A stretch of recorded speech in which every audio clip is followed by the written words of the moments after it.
হিয়াকে স্কুলে ছাড়তে গেলে মনে হয় যে আজ মনে হয় কোনো কিছু কিনতে হবে না, কিন্তু এমন কোনো দিনই যায় না যে কোনো কিছু না কিনে ফেরা হয়।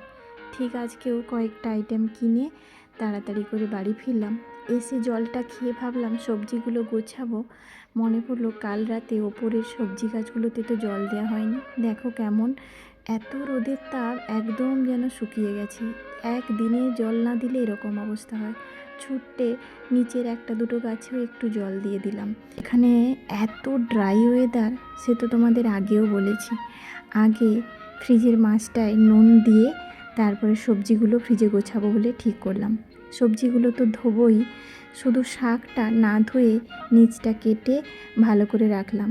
পালং শাকটা করব বলে আজকে ভেবেছিলাম, কিন্তু মা মেয়ে আছি ভাবলেই যেন মনে হয় দু একটা বেশি রান্না করব না, একটা পদেই খেয়ে যাবে। সেই জন্যই ঝোল ভাত করব প্ল্যান করলাম। এদিকে চাল ধুয়ে ভাত বসালাম। অনেক দিন পরে, মানে বলতে গেলে এই গরমে প্রথম ঝিঙে আনলাম। ঝিঙে দিয়ে যে কোনো রান্নাই যেন এত ভালো লাগে, আর পেটটা ঠান্ডাও হয়, যেন খেতে খুব ভালো লাগে।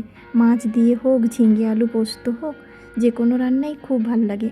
বাবা আবার ঝিঙে দিয়ে আলু, টমেটো আর পেঁয়াজ কুচি দিয়ে একবারে নিরামিষভাবেও একটা তরকারি এমন সুন্দর করে। বাবা যে কোথা থেকে মাথা দিয়ে অনেক রান্নাবান্না করে ফেলে বুঝতেই পারি না। বাবার কাছ থেকে যে কত রান্না শিখেছি।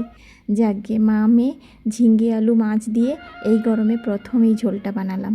চলো, এই আজ গরমে তাহলে আসি। তোমরা কে এমন ঝোল খেতে ভালোবাসো জানিও।